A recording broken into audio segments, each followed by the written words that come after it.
Militer Iran telah dihancurkan, sisa-sisa kepemimpinannya berada dalam kekacauan total, dan meskipun rezim masih berusaha menampilkan citra kuat, rencana sedang disusun jauh di dalam Pentagon. Amerika Serikat akan melancarkan sesuatu yang begitu besar hingga mengakhiri perang dengan Iran. Ini adalah pukulan terakhir. Kuat, tepat, dan dirancang khusus untuk menghilangkan setiap sisa pengaruh yang masih dimiliki rezim Iran. Kita telah melihat persiapannya beberapa minggu terakhir. Pada tanggal 28 Maret, Satuan Tugas Ekspedisi Marinir ke-31 atau MEU yang didampingi USS Tripoli dan armada kecil kapal perang amfibi akhirnya tiba di Teluk Persia. Mereka segera bergabung dengan Divisi Lintas Udara ke-82 dan Satuan Tugas Ekspedisi Marinir ke-11 yang dikerahkan ke Teluk Persia melalui California. Ini adalah penambahan kekuatan personel yang tak pernah diduga Iran. Artinya, Amerika Serikat akan segera memiliki sekitar 5.000 marinir dan 3.000 pasukan terjun payung yang akan bergabung dengan 50.000 personel yang sudah ditempatkan di Timur Tengah. Semua sedang disiapkan. Pentagon sedang bersiap untuk memberikan pukulan terakhirnya. Saat kita berbicara, Pentagon hanya menunggu. Pentagon telah merencanakan operasi darat berminggu-minggu menurut Independen 29 Maret. Dan beberapa pihak percaya AS mungkin memerlukan sekitar 2 bulan untuk melaksanakannya. Ada rumor tentang apa saja yang mungkin menjadi bagian dari pukulan terakhir itu. Serangan oleh pasukan khusus dan terhadap pulau utama Iran di Selat Hormuz sedang dipertimbangkan, melibatkan MEU dan pasukan terjun payung yang telah disebutkan sebelumnya. The Independent menyebut rencana Pentagon tidak mencakup invasi darat besar-besaran ke daratan utama Iran, terlihat dari jumlah marinir dan pasukan terjun payung terbatas yang dikirim ke Teluk Persia.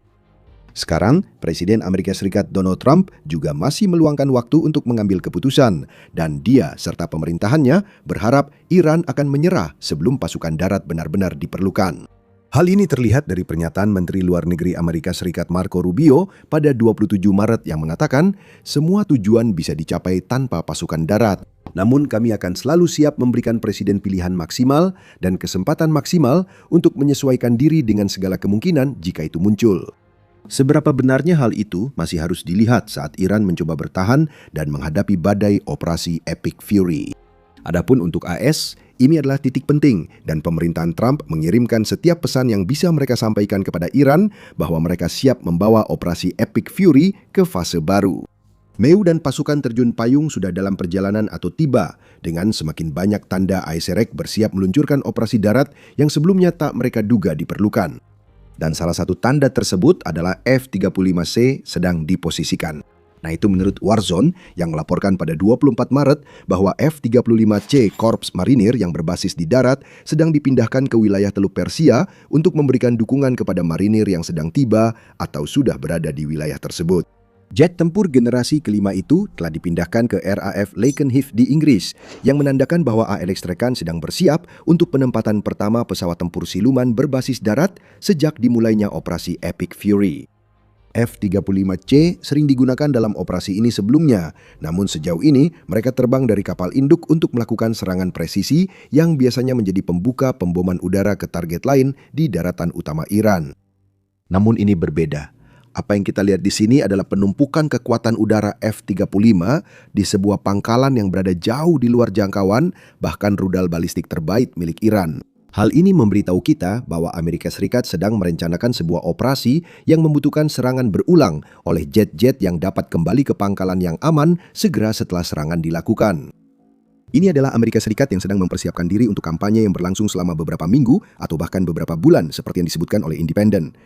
Sekarang, persiapan sebelum pukulan terakhir yang bisa mengakhiri segalanya diarahkan langsung ke rahang rezim. Kita melihat persiapannya, tapi pertanyaannya tetap, seperti apa pukulan terakhir itu? Pentagon masih sangat merahasiakannya seperti yang diduga. Kerahasiaan adalah yang utama, karena jika ASS memberitahu kita secara persis apa yang ingin mereka lakukan, militer Iran akan punya waktu untuk merespons dan bersiap-siap. Namun, ada banyak sinyal tentang seperti apa pukulan terakhir itu, dan semuanya dimulai dari sebidang tanah kecil yang semua orang perkirakan akan diserang oleh Amerikas, Pulau Karg. Sekarang, dengan luas sekitar sepertiga dari Manhattan dan terletak di Teluk Persia, hanya beberapa mil dari pantai Iran, Pulau Karg adalah segalanya bagi rezim Iran. Ini adalah permata di mahkota rezim, karena berfungsi sebagai pusat minyak utama yang memungkinkan Iran mengirimkan minyaknya ke negara lain, sehingga miliaran dolar setiap tahun terus mengalir ke ekonomi Iran. Saya akan kembali membahas semua itu sebentar lagi, tapi kuncinya di sini adalah bahwa Pulau Kark adalah tujuan utama bagi Amerika Serikat, baik itu berarti mengambil alih fasilitas di pulau tersebut secara langsung atau menggunakan pulau itu sebagai alat tekan terhadap Iran. Namun, Amerika Serikat punya masalah terkait Pulau Kark. Jika mereka ingin mendaratkan pasukan di pulau itu, mereka harus mencari cara untuk mencapainya terlebih dulu, dan itu jelas bukan perkara mudah. Dan alasannya adalah karena Pulau Kark terletak di luar Selat Hormuz, di dalam Teluk Persia. Dan menambah masalah itu adalah tidak ada gunanya, selain alasan ekonomi, merebut Pulau Kark jika Amerika Serikat belum bisa menguasai jalur air vital tersebut terlebih dahulu.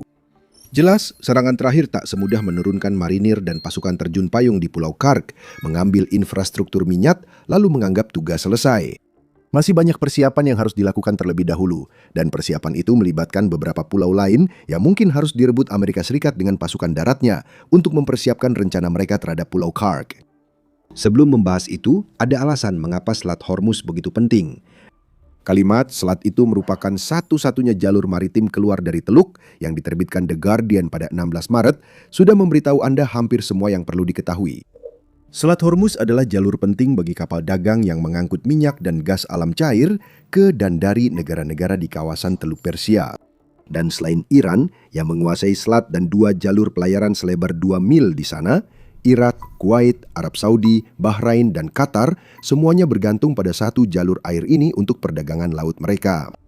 Dengan lebar hanya 21 mil laut di titik tersempitnya, Selat Hormuz relatif mudah untuk diawasi oleh Iran dan merupakan sumber daya tawar penting bagi Iran.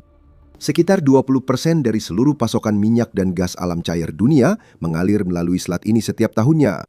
Dan Iran telah memanfaatkan fakta tersebut dengan melakukan blokade, menggunakan drone, rudal anti kapal, dan kapal cepat yang membuat kapal dagang praktis tidak mungkin berlayar melalui selat itu. Iran tahu bahwa siapapun yang menguasai Selat Hormuz juga menguasai aliran uang di kawasan Teluk Persia. Amerika Serikat juga tahu hal itu, dan mereka juga tahu bahwa kendali Iran atas jalur laut itu membahayakan rencana mereka untuk Pulau Kark. Maksud saya, bagaimanapun juga, setiap MIU yang mencoba mendarat di Pulau Kark harus melewati selat itu terlebih dahulu. Namun, hal itu sulit dilakukan karena blokade asimetris dan mematikan dari Iran di jalur laut itu. Iran memanfaatkan posisinya sebaik mungkin. Sekarang, menurut CNN, salah satu tuntutan utama Iran untuk mengakhiri operasi Epic Fury adalah pengakuan atas kedaulatan penuh Iran atas Selat Hormuz. Selat itu bisa menjadi sumber miliaran dolar tiap tahun bagi Iran dan memberi pengaruh lebih besar atas negara-negara teluk yang bergantung padanya. Dan bahkan saat kita berbicara sekarang, Iran mengenakan biaya tol yang sangat besar kepada kapal-kapal dagang, bisa mencapai 2 juta dolar untuk melewati Selat Hormuz dengan aman, semakin memperkuat kemampuannya untuk mengendalikan selat tersebut. Sekarang, agar AS dapat memberikan pukulan terakhir ke Pulau Kark, sesuatu harus dilakukan terlebih dahulu terkait kendali Iran atas Selat Hormuz. Ada pulau-pulau lain yang mungkin jadi target AS Rekat sebelum mereka bergerak ke Pulau Kark dengan MIU dan pasukan terjun payungnya. Itu saja sudah mengubah segalanya bagi Iran. Sebelum kita lanjut, ini pengingat bahwa Anda menonton The Military Show. Jika Anda belum berlangganan, sekarang waktu yang tepat untuk menekan tombolnya. Sekarang di dalam Selat Hormuz terdapat beberapa pulau yang telah dimiliterisasi oleh Korps Garda Revolusi Islam Iran atau IRGC untuk memperluas kendali Iran atas seluruh wilayah tersebut. Jadi titik awal serangan terakhir Amerika terhadap Iran menjadi sangat sederhana. Ambil alih pulau-pulau yang dimiliterisasi IRGC dan Anda menguasai Selat Hormuz. Dengan kendali itu, muncul kemampuan menghentikan serangan Iran pada kapal dagang dan mengirim MIU melalui selat ke Teluk Persia hingga Pulau Kark. Iran tidak akan mempermudah. Mereka punya kapal serang cepat seperti sudah disebutkan. Iran memiliki kapal otonom untuk melancarkan serangan dan diduga menanam ranjau di Selat Hormuz agar jalur pelayaran makin sulit. Tapi Amerika Serikat harus melewati selat itu untuk sampai ke Kark. Disinilah semuanya jadi serius. Salah satu pulau yang kemungkinan akan direbut Amerika Serikat dengan MIU dan pasukan terjun payungnya adalah Larak. Sebagai pos strategis yang sudah mapan untuk Iran, Larak memiliki bunker, beberapa kapal serang atau drone Iran yang dapat digunakan rezim untuk menyerang kapal dagang, serta sistem radar yang digunakan Iran untuk memantau pergerakan di Selat Hormuz. Beberapa kapal cepat Iran diyakini diluncurkan dari pulau ini, sehingga merebutnya jadi prioritas Amerika Serikat saat bersiap memberi pukulan terakhir. Lebih banyak detail tentang Larak berasal dari JFIT. Iran memelihara sistem pengacau komunikasi satelit buatan Rusia dan sistem pertahanan udara di pulau ini. Semuanya dijaga oleh pasukan Angkatan Laut IRGC serta kapal cepat yang telah disebutkan. Iran telah memiliterisasi pulau ini semaksimal mungkin untuk sebidang tanah yang begitu kecil. Bagi Amerika Serikat, pengambil alihan Larak menjadi landasan bagi semua langkah lain dalam pukulan terakhir mereka terhadap Iran. Namun tidak akurat jika dikatakan bahwa ketika Larak jatuh, posisi Iran di Selat Hormuz langsung runtuh, tetapi itu akan sangat melemah. Kehilangan beberapa radar membuat Iran tidak lagi efisien melacak kapal dagang atau kapal Angkatan Laut Amerika di selat, sehingga membatasi serangan terhadap mereka. Meu yang merebut dan mempertahankan pulau ini juga dapat mengosongkan bunker, melumpuhkan kapal cepat, dan mengubah aset strategis utama blokade Iran di Selat Hormuz menjadi titik militer penting bagi AS untuk membuka kembali jalur air itu. Namun, di luar semua itu, jatuhnya Larak memiliki tujuan lain. Hal ini membuka jalan bagi Irish Racket untuk merebut pulau-pulau kunci lainnya di Selat Hormuz. Dengan Larak berada di bawah kendali, AS dapat mengalihkan perhatiannya ke pulau lain, yaitu Abu Musa, bersama dengan pulau-pulau seperti Hormuz, Qasim, Greater Tum, dan Lesser Tum. Tidak ada satupun pulau ini yang menjadi ancaman yang tak bisa diatasi bagi IRS, dan rencananya untuk Pulau Karg. Jika digabung, pulau-pulau ini membentuk busur pertahanan Iran di Selat Hormuz. Menulis untuk Canadian Center of Science and Education, peneliti Mayenta dan Anaya Tel Yazdani menjelaskan mengapa lengkungan pulau-pulau ini sangat penting bagi Iran. Kurva hipotetis yang menghubungkan pulau-pulau ini akan makin membantu memahami keunggulan strategis Iran dalam mengendalikan keamanan, jelas para peneliti. Dan mereka mencatat bahwa Abu Musa, Tum besar dan Tum kecil adalah kunci pengendalian Selat Hormuz. Itulah yang harus Amerika Serikat serang setelah Larak. Sekarang ketiga pulau ini terletak di mulut Selat Hormuz dan kebetulan ada pihak ketiga yang juga memiliki kepentingan di sana. Uni Emirat Arab sudah lama mempermasalahkan kendali Iran atas tiga pulau ini yang membuka kemungkinan Amerika Serikat bisa membuat kesepakatan dengan UEA mungkin untuk semacam operasi bersama. Dukungan UEA bisa diberikan dengan imbalan AS Serikat menyerahkan kendali atas Abu Musa, Greater Tum, dan Lesser Tum kepada UEA, sehingga melemahkan posisi Iran di Selat Hormuz sekaligus memperkuat posisi sekutu AS Serikat. Namun itu masih untuk masa depan. Dalam persiapan pukulan terakhir Pentagon ke Iran, semua pulau di Selat Hormuz bagaikan domino. AS membutuhkan semua pulau itu jatuh dan MIU serta pasukan terjun payungnya mungkin akan bergerak untuk merebut satu persatu demi membuka jalur yang jelas melalui selat yang langsung menuju Pulau Karg. Jadi kita bisa melihat inti dari rencana tersebut. Tapi bagaimana AS REC melaksanakannya? Nah, tujuannya di sini adalah mencapai Pulau Karg. Bagi AS, merebut pulau itu mungkin tidak wajib. Jika AIS berhasil mengusir pengaruh Iran dari Selat Hormuz dengan merebut pulau-pulau yang telah dibahas, AIS bisa memaksa Iran berunding. Kehilangan pulau-pulau itu berarti kehilangan kendali atas Selat Hormuz. AS dapat memblokir minyak keluar dari Pulau Karg jika berhasil meruntuhkan pertahanan kepulauan Iran, sehingga perebutan Pulau Karg mungkin tak perlu dilakukan. 90% ekspor minyak Iran dan miliaran dolar pendapatannya dapat dikendalikan Angkatan Laut AS Serikat mencegah kapal dagang ke Karg, namun mengizinkan kapal yang bekerja sama dengan sekutu di Teluk Persia melintas. Iran akan kehilangan banyak opsi serangan jika pertahanannya runtuh, apalagi dengan kehadiran Amerika Serikat, sehingga selat jadi lebih aman. Sekarang, singkatnya, AS bisa membuka kembali Selat Hormuz, membiarkan Pulau Karg tetap utuh, dan tetap membuat Iran kehabisan uang yang dibutuhkan untuk mendanai pertahanannya melawan operasi Epic Fury. Sekarang, itu akan menjadi tamparan terakhir setelah AS berkali-kali memukul dengan merebut pulau-pulau kecil milik Iran. Terkait cara AS melakukannya, kami sudah memberi petunjuk di video ini saat menyebutkan penempatan F-35 di pangkalan RAF. Superioritas udara sudah berhasil dicapai di Iran, termasuk di Selat Hormuz, dan itulah sebabnya Amerika Serikat bisa mengerahkan pesawat serang A-10 Warthog dan helikopter Apache di jalur perairan tersebut. Meski opsi siluman terbatas, keduanya tetap menyerang kapal cepat dan drone Iran karena Iran tak bisa berbuat banyak. Tambahkan F-35 ke kombinasi ini, Anda akan punya kekuatan udara untuk membombardir Lorak dan Abu Musa sebelum unit MIU dan pasukan terjun payung Amerika mendarat dan merebut pulau-pulau itu. Pertahanan kepulauan akan runtuh oleh kekuatan udara, lalu pasukan darat masuk mengambil kendali, membersihkan bunker, dan memperkuat pulau sebelum Selat Hormuz dibuka serta memblokade Iran. Pulau Karg akan didapat lewat negosiasi, bukan kekuatan. Itu salah satu opsi. Opsi lainnya harus diterapkan jika Iran bersikeras dan memutuskan untuk tidak menyerah, bahkan ketika cengkeramannya atas Selat Hormuz telah dilepaskan. Nah, saat itulah situasinya akan semakin memanas. Dengan MIU menguasai kepulauan pertahanan berbentuk busur, Amerika Serikat mungkin akan menambah pasukan ke Timur Tengah atau memanggil 50.000 tentaranya di sana. Mereka ditugaskan merebut Pulau Karg dengan kekuatan militer dan mengambil apa yang Trump sebut permata mahkota rezim Iran. Hal ini akan menghancurkan kemampuan rezim untuk mendapatkan dana perang, dan Amerika Serikat sudah menyiapkan dasar untuk invasi darat ke Karg.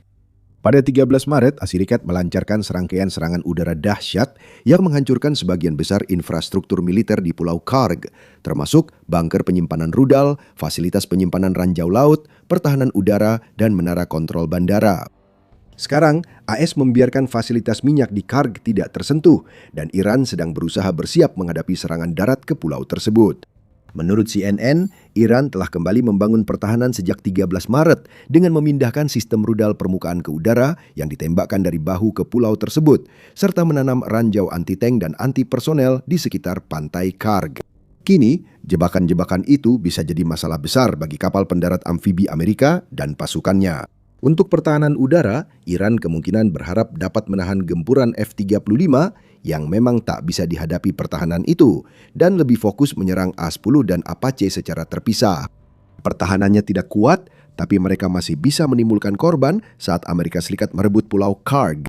Itulah mengapa Amerika Serikat memilih pukulan terakhir agar Iran menyerahkan Pulau Karg dan mungkin mengakhiri operasi Epic Fury daripada melakukan serangan darat ke sana.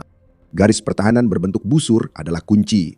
Jika dilumpuhkan, Selat Hormuz jadi masalah Iran, bukan lagi Amerika. Itu akan jadi pembalikan yang dimanfaatkan dan ISAF berharap Iran bisa mengatasinya. Sedangkan untuk Iran, mereka tahu bahwa Amerika Serikat sedang bersiap-siap, meskipun mereka tidak tahu persis apa yang akan dilakukan Amerika Serikat. Hal ini terlihat dari upaya mereka memperkuat pertahanan Pulau Karg yang hancur, serta pernyataan terbuka Ketua Parlemen Bagar Ghalibaf bahwa rezim yakin sesuatu akan terjadi. Musuh Iran didukung negara kawasan tengah mempersiapkan operasi menduduki salah satu pulau Iran, klaim Ghalibaf. Masalah Iran adalah mereka tidak tahu pulau yang mana. Karg tampak sebagai pilihan utama, dan Amerika masih bisa menyerangnya lewat sekutu di Teluk Persia, melewati Selat Hormuz, dan busur pertahanan. Namun, itu tak mengatasi pengaruh Iran di jalur perairan itu. Pendekatan yang dijelaskan di video ini secara teori masih bisa melibatkan sekutu, khususnya Uni Emirat Arab, karena perselisihan dengan Iran soal beberapa pulau dalam busur pertahanan. Ini akan mempersiapkan pukulan terakhir bagi Karg, baik di meja perundingan maupun dengan kekuatan langsung. Pilihan apapun, Iran tetap kalah. Itulah posisi yang diinginkan Amerika Serikat untuk Iran. Masih banyak yang harus diketahui soal rencana Amerika untuk Pulau Karg, terutama tentang divisi lintas udara ke-82 yang menuju Iran. Kami telah merilis video tentang cara Amerika Serikat bisa mengubah Selat Hormuz selamanya dengan divisi ini. Tonton untuk mendalami tantangan Pulau Karg. Jika Anda suka video ini, berlangganan The Military Show agar tidak ketinggalan analisis operasi Epic Fury.